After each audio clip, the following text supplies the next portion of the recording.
പിതാവിന്റെയും പുത്രന്റെയും പരിശുദ്ധാത്മാവിന്റെയും നാമത്തിൽ ആമേൻ. എൻ്റെ പ്രിയപ്പെട്ടവരെ, സെപ്റ്റംബർ 3 ബുധനാഴ്ച അമ്മയോട് ചേർന്ന് പ്രാർത്ഥിക്കാം. അമ്മേ പരിശുദ്ധമ്മേ, അമ്മേ പരിശുദ്ധമ്മേ, ദേവമാതാവേ, ദൈവമാതാവേ, കൃപാസനത്തിലൂടെ ഞങ്ങൾക്കും ഞങ്ങളുടെ ദേശത്തിനും അമ്മ മധ്യസ്ഥം തേടി തന്ന എല്ലാ അനുഗ്രഹങ്ങൾക്കും കൃപകൾക്കും ഞങ്ങളിപ്പോൾ ഹൃദയം നിറഞ്ഞ നന്ദി പറയുന്നു.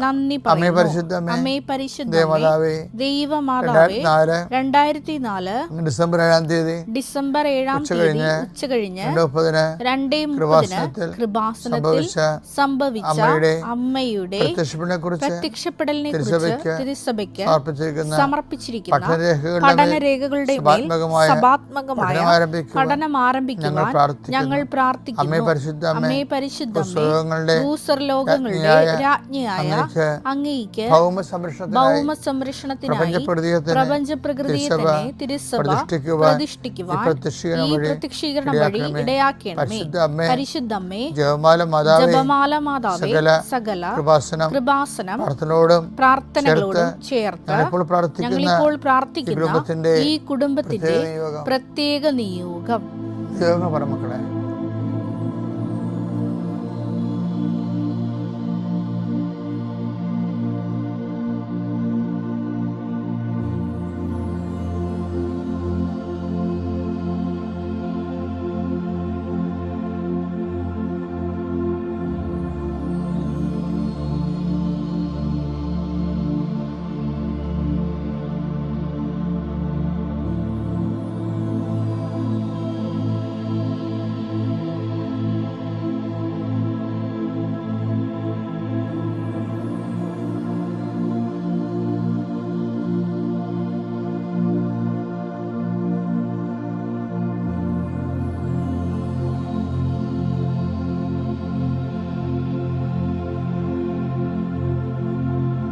അമ്മയുടെ പ്രത്യക്ഷീകരണത്തിന്റെ ഈ അനുഗ്രഹവേളയിൽ ഞങ്ങൾക്ക് സാധിച്ചു തരുവാൻ കനിയണമേ. വിശ്വാസ പ്രമാണം. സർവശക്തനായ പിതാവും ആകാശത്തിന്റെയും ഭൂമിയുടെയും സൃഷ്ടാവുമായ ദൈവത്തിൽ ഞാൻ വിശ്വസിക്കുന്നു. അവിടുത്തെ ഏകപുത്രനും ഞങ്ങളുടെ കർത്താവുമായ ഈശോമിശിഹായിലും ഞാൻ വിശ്വസിക്കുന്നു. ഈ പുത്രൻ പരിശുദ്ധാത്മാവിനാൽ ഗർഭസ്ഥനായി കന്യകാമറിയത്തിൽ നിന്ന് പിറന്ന് പൊന്തിയോസ് പീലാത്തോസിന്റെ കാലത്ത് പീഡകൾ സഹിച്ച് കുരിശിൽ തറയ്ക്കപ്പെട്ട് മരിച്ച് അടക്കപ്പെട്ട് പാതാളങ്ങളിൽ ഇറങ്ങി മരിച്ചവരുടെ ഇടയിൽ നിന്ന് 3-ാം നാൾ ഉയർത്ത് സ്വർഗത്തിലേക്ക് എഴുന്നള്ളി സർവശക്തിയുള്ള പിതാവായ ദൈവത്തിന്റെ വലതുഭാഗത്തിരിക്കുന്നു. അവിടെ നിന്ന് ജീവിക്കുന്നവരെയും മരിച്ചവരെയും വിധിക്കുവാൻ വരുമെന്നും ഞാൻ വിശ്വസിക്കുന്നു. പരിശുദ്ധാത്മാവിലും ഞാൻ വിശ്വസിക്കുന്നു. വിശുദ്ധ കത്തോലിക്കാ സഭയിലും പുണ്യവാന്മാരുടെ ഐക്യത്തിലും പാപങ്ങളുടെ മോചനത്തിലും ശരീരത്തിന്റെ ഉയർപ്പിലും നിത്യമായ ജീവിതത്തിലും ഞാൻ വിശ്വസിക്കുന്നു. ആമേൻ. സ്വർഗ്ഗസ്ഥനായ ഞങ്ങളുടെ പിതാവേ, അങ്ങയുടെ നാമം പൂജിതമാകണമേ. അങ്ങയുടെ രാജ്യം വരണമേ. അങ്ങയുടെ തിരുമനസ് സ്വർഗത്തിലെ പോലെ ഭൂമിയിലും ആകണമേ. അന്നു വേണ്ടുന്ന ആഹാരം ഇന്ന് ഞങ്ങൾക്ക് തരണമേ. ഞങ്ങളോട് തെറ്റ് ചെയ്യുന്നവരോട് ഞങ്ങൾ ക്ഷമിക്കുന്നത് പോലെ ഞങ്ങളുടെ തെറ്റുകൾ ഞങ്ങളോടും ക്ഷമിക്കണമേ. ഞങ്ങളെ പ്രലോഭനത്തിൽ ഉൾപ്പെടുത്തരുതേ, തിന്മയിൽ ഞങ്ങൾ രക്ഷിക്കണമേ. ആമേൻ. നന്മ നിറഞ്ഞ മറിയമേ, സ്വസ്തി. കർത്താവ് അങ്ങയുടെ കൂടെ സ്ത്രീകളിൽ അങ്ങ് അനുഗ്രഹിക്കപ്പെട്ടവളാകുന്നു. അങ്ങയുടെ ഉദരത്തിൻ ഫലമായി ഈശോ അനുഗ്രഹിക്കപ്പെട്ടവനാകുന്നു. പരിശുദ്ധ മറിയമേ, തമ്പുരാന്റെ അമ്മേ, പാപികളായ ഞങ്ങൾക്ക് വേണ്ടി ഇപ്പോഴും ഞങ്ങളുടെ മരണസമയത്തും തമ്പുരാനോട് അപേക്ഷിക്കണമേ. ആമേൻ. കർത്താവേ, നിന്റെ ഉന്നതമായ നാമത്തിന് സ്തോത്രം ചെയ്യുന്നു. കർത്താവേ, നിന്റെ വിശുദ്ധ പൗരോഹിത്യത്തെ മഹത്വപ്പെടുത്തണമേ. ഈശോ ഇന്ന് യാത്ര ചെയ്യുന്നവരെ ആശ്രയിച്ച് പ്രാർത്ഥിക്കുന്നു. ഈശോയെ, മാരകരോഗങ്ങൾ, മറാവ്യാധികൾ യേശുവിൻ്റെ നാമത്തിൽ മാറിപ്പോകട്ടെ. ഈശോ, നിന്റെ വിശുദ്ധ പൗരോഹിത്യത്തെ മഹത്വപ്പെടുത്തണമേ. കർത്താവേ, നിന്നെ ആശ്രയിക്കുന്ന നിരാശന ഇടയാക്കലെന്ന് പ്രാർത്ഥിക്കുന്നു. ഈശോയെ, ഇന്നത്തെ ദിവസം സഞ്ചരിക്കുന്ന വഴികൾ, സംസാരിക്കുന്ന വ്യക്തികൾ, നിങ്ങൾ കടന്നു പോകുന്ന ഓരോ സംരംഭങ്ങൾ, ഓഫീസുകൾ, അതുപോലെ തന്നെ ഇടങ്ങൾ, വീടുകൾ, അവരോട് സംസാരിക്കുന്ന വിഷയങ്ങൾ എല്ലാം നിങ്ങൾക്ക് അനുകൂലമാകുകയും നിങ്ങൾക്ക് സംസാരിക്കാൻ ആവശ്യമില്ലാത്തത് സംസാരിക്കാതിരിക്കുകയും അസ്വസ്ഥതകൾ ഉണ്ടാകാതിരിക്കുകയും ഹൃദയം ഭാരപ്പെടാതിരിക്കുകയും എൻ്റെ ഹൃദയത്തെ കർത്താവിൻ്റെ നാമത്തിൽ ഞാൻ മുദ്ര വെക്കുന്നു. കർത്താവെ, അങ്ങ് ആഗ്രഹിക്കാത്ത വഴികളിലൂടെ സഞ്ചരിക്കാതിരിക്കാൻ അവർക്ക് അങ്ങ് സംരക്ഷണം നൽകണമെന്ന് പ്രാർത്ഥിക്കുന്നു. ദൈവത്തിൻ്റെ കരുണ നിന്നെ ആവശ്യിക്കട്ടെ, നിൻ്റെ കുഞ്ഞുങ്ങളെ ആശീർവദിക്കട്ടെ. നീ ഏറ്റെടുത്തിരിക്കുന്ന എല്ലാ വിഷയവും, വിദ്യാർത്ഥികളെന്ന നിലയിൽ നിങ്ങൾ ഏറ്റെടുത്തിരിക്കുന്ന ഉത്തരവാദിത്തങ്ങൾ, നിങ്ങൾ കണ്ടുപിടിക്കേണ്ട സബ്ജക്റ്റുകൾ, കോഴ്സുകൾ, സ്ഥാപനങ്ങൾ, അതുപോലെ തന്നെ രാജ്യങ്ങൾ എല്ലാം നിങ്ങളുടെ മുമ്പിൽ വെളിപ്പെട്ട് വരാൻ ഇടയാക്കട്ടെന്ന് പ്രാർത്ഥിക്കുന്നു. നിത്യം പിതാവും പുത്രനും പരിശുദ്ധാത്മാവായ സർവ്വേശ്വരൻ നീക്കുവാമേ. നിങ്ങൾ കുടുംബത്തിന് വേണ്ടിയും കുഞ്ഞുങ്ങൾക്കും ചെയ്യേണ്ട കാര്യങ്ങളെല്ലാം നിങ്ങൾ കർത്താവിൻ്റെ തിരുസന്നിധിയിൽ ദൈവമഹത്വത്തിന് വേണ്ടി കാഴ്ചവെക്കണം. നിങ്ങളിങ്ങനെ ഓട്ടോമാറ്റിക്കായിട്ട് ഉത്തരവാദിത്തം പോലെ അങ്ങനെ ചെയ്തു മാറുന്നതാണ്. എന്തുമാത്രം ചെയ്ത് ചില കാര്യങ്ങൾ വരവ് വെക്കണമെന്നുണ്ടെങ്കിൽ നമുക്ക് ഇൻറ്റൻഷൻ വെക്കണം. ഇൻറ്റൻഷൻ ഒരു പ്രധാന ഇൻറ്റൻഷൻ ഇൻറ്റൻഷൻ വെച്ചാൽ അത് ഉദ്ദേശം വെക്കണം. ഉദ്ദേശം വെക്കാത്ത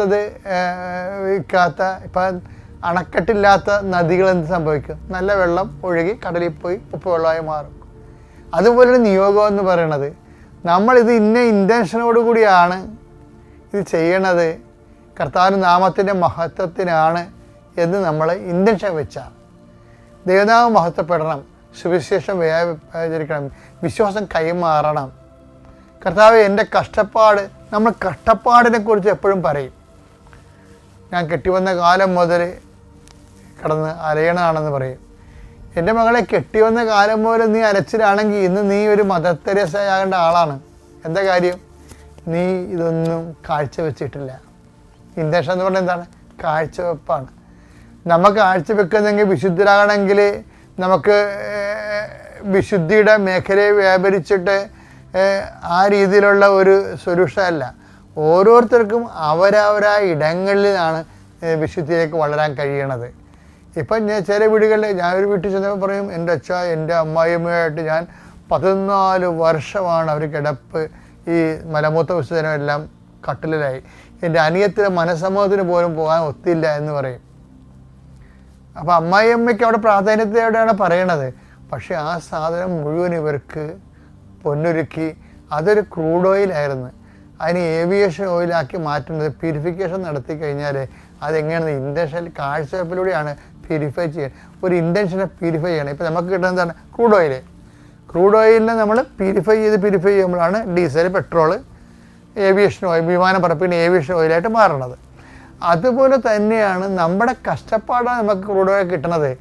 അത് ക്രിസ്തുവിൻ്റെ കഷ്ടപ്പാടോട് ചേർത്ത് വെച്ച് കഴിഞ്ഞിട്ട് ക്രിസ്തുവിൻ്റെ നാമത്തെ മഹത്വത്തിന് കാഴ്ചവെച്ച് കഴിഞ്ഞാൽ ഈ സംഭവം എന്ത് ചെയ്യുക? ഈ ഇരുമ്പയിര്, സ്വർണത്തിൻ്റെ അയിരൊക്കെ കറക്റ്റ് മാർക്കറ്റ് വാല്യൂയുടെ സ്വർണ്ണമായിട്ട് മാറും. നിങ്ങൾ കഷ്ടപ്പെട്ടതെന്നൊരു കാര്യമില്ല. അതിന് നിങ്ങൾ കാഴ്ചവെച്ച് ദൈവത്തെ നാമത്തെ ആ വിഷയം വെച്ച് ദൈവത്തെ മഹത്വപ്പെടുത്തി നിങ്ങളതിൽ പ്രയോജനമുള്ള ദാസന്മാരായി ദൈവതിരുസന്നിധിയിൽ സമ്പന്നരായി മാറാൻ ശ്രമിക്കണം. അങ്ങനെയാണ് നമ്മൾ ദൈവതിരുസന്നിധിയിൽ ഇപ്പം 12:21 ലുക്കായിലെ 12:21 ഇതുപോലെയാണ് ദൈവസന്നിധിയിൽ സമ്പന്നനാകാതെ തനിക്ക് വേണ്ടി സമ്പത്ത് ശേഖരിച്ചു വയ്ക്കുന്നവനും. അപ്പോൾ ദൈവതിരുസന്നിധിയിൽ സമ്പന്നനാകുക എന്ന് പറയുന്നത് ഒരു ചാലഞ്ചാണ്. അതെങ്ങനെയാണ് അത് നിറവേറ്റണത്? നമ്മൾക്ക് ഇട്ടിരിക്കുന്നത് അയിരില്ലേ, അതിനെ ശുദ്ധീകരിച്ച് സഹനത്തിൻ്റെ അയിരല്ല നമുക്ക് കിട്ടണത്. ചില വീട്ടുകാരുടെ രോഗമായിരിക്കും, ചിലപ്പോൾ ആശുപത്രി അവിടെ കൂടെ നിൽക്കണ കേസ് കെട്ടാകും, ചിലപ്പോൾ കുഞ്ഞുങ്ങളെ പഠിപ്പിച്ചതിൻ്റെ ഭാഗത്തായിട്ട് വന്നതിന് കടങ്ങളാകും, അതിൻ്റെ തിക്കുമുട്ടൽ കുടുംബത്തിൽ നമ്മൾ ഇന്ന് അനുഭവിക്കുന്ന വിഷയമാകാം. ഇത് അയിരാണ്. ഇതിനെ ക്രിസ്തുവിൻ്റെ സഹനത്തോട് ചേർത്ത് വെച്ച് ഇങ്ങനെ ഒരു സിറ്റുവേഷനിൽ കടന്നു പോകുന്നതും നിൻ്റെ സഹനത്തിൽ ഇത് വഴി പങ്കെടുക്കാൻ കഴിയുന്നതിലും ഞാൻ നന്ദി പറയുന്നു എന്ന് പറയുമ്പോഴാണ് ഈ പ്യൂരിഫിക്കേഷൻ നടക്കുന്നത്. അപ്പോഴാണ് താറ് വേറെ ഡീസൽ വേറെ ആയിട്ട് മാറണത്. അത് ഇപ്പോൾ താറൊക്കെ വരുന്നത് എങ്ങനെയാണ്? ഈ എണ്ണ ശുദ്ധീകരിച്ചുകൊണ്ടല്ലേ വരുന്നത്. അപ്പോൾ അതുപോലെ താറ് വേറെ, അപ്പോൾ ടെർമോക്കോൾ വേറെ, സോപ്പ് വേറെ, ഡിറ്റർജൻറ്റ് വേറെ, അതുപോലെ ഡീസൽ വേറെ, പെട്രോൾ വേറെ ആയിട്ട് വരണത് എങ്ങനെയാണ്? അതുപോലെ തന്നെയാണ് ക്രിസ്തുവാണ് ഇതിനെ പ്യൂരിഫൈ ചെയ്യണത്. ക്രിസ്തുവിൻ്റെ സഹനങ്ങളിലൂടെ ഇത് കയറ്റി വിട്ടിട്ട് ദൈവത്തിൽ നന്ദി പറയണം.